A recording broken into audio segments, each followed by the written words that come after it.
Hey gang, it's Travis. So I'm going to share a little bit about our urban boondocking. Sometimes we get to park in cities, sometimes we park at boat ramps. This one is in the city, I think. It's next to the airport, kind of sandwiched between the airport and a mine. But there is nothing down this cul-de-sac but us. We're an easy quarter mile from the intersection. And there is a logging business down there, but I think they all just went home for the day. And so how do we pick a spot when we're boondocking like this? So we look at Google Earth, we look for dead-end roads, cul-de-sacs that never had anything built. This is obviously an older road with nothing down it. There's no signs prohibiting anything, no trespassing. And an important clue to us is all these marks. So the burnouts from the kids.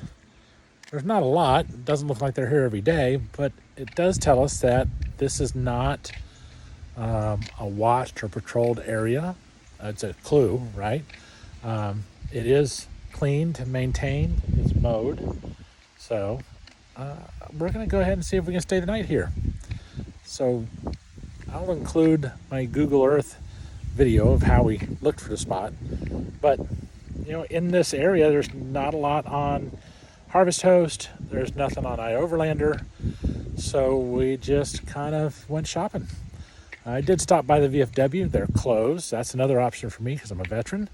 If you're not a member of any of these different fraternal organizations, Eagles, Elks, Moose, American Legion, or VFW, those are all good ways to find spots to boondock or parks to be in through just networking with locals.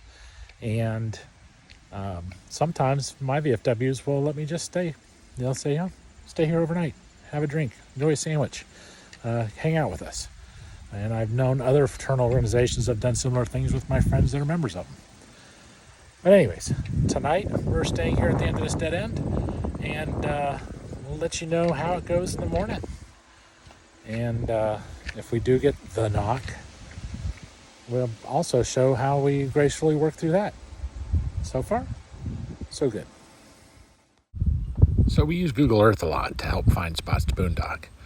We pulled into Rogers City, parked next to the park, saw no camping signs at the boat ramp, so we went scrolling around, and that's when we happened on this dead-end road out by the airport. We zoomed in. You can see some tire tracks, a little bit of marks from the kids out there, but when you scroll down the road, there's no gates, no signs, nothing like that.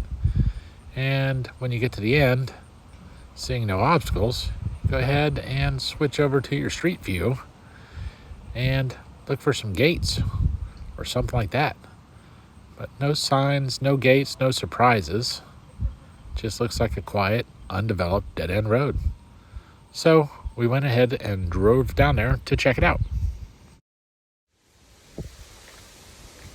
So part of our aerial survey looking for a boondocking spot, we saw this cool Rogers City rocks and arrow on the aerial map. And so now we took a little hike back to it. I think we just found it. There's no telling who put it here.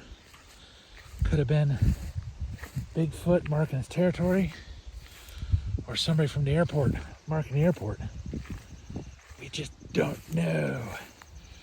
But we do know we're at the tip of the arrow, right? Big arrow tip there. And arrow there. And those over there are the letters. Say Rogers City.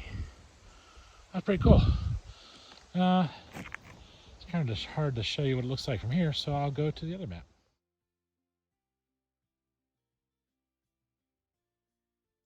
Just one of those cool things you find when you explore small towns.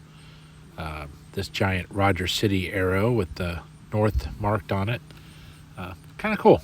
Don't see that very often, and we got to take a little walk away from the bus and check it out. So it's 9 o'clock in the morning here in Rogers City, and we've got the bus warming up. We boondocked all night here out at the end of this cul-de-sac. No problems. We had 2 vehicles drive by in the night. Had both of them early in the evening. I'm assuming maybe employees of the wood company down the road were curious, but no other problems. I think the Coast Guard was using their helicopters a lot last night to touch and go at the airport. But they stopped that about midnight too. So got our good night's sleep, woke up, had our coffee, breakfast, watched the news, and so now it's 9 o'clock. And this little gray truck that you can see behind me on the road, way back there, he's pulled in, did a slow circle, and has stopped down the road. So you have to ask yourself when you're boondocking, what is that guy doing? Is he on the phone with law enforcement? Could be, although we haven't done anything wrong. There's no signs, no nothing.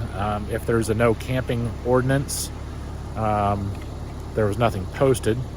So there may be something, and if law enforcement came by and said, hey, you can't stay here overnight, we would gladly leave. There's no argument. Could he be on the phone with the property owner? He could be calling a property owner and say, hey man, someone's parked right outside your property.